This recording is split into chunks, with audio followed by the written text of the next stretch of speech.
Hello, today I'm in Honda CR-V. In this video I'll show you how to manage steering wheel buttons. In the beginning, take a look at the left side of the steering wheel. Right here we've got the panel, thanks to which we can navigate through instrument cluster and change radio source.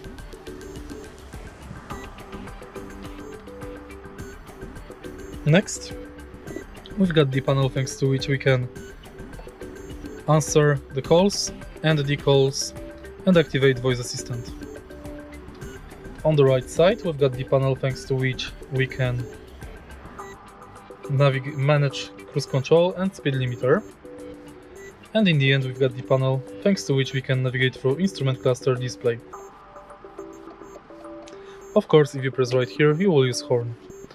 If you find this video helpful, please leave like, comment and subscribe.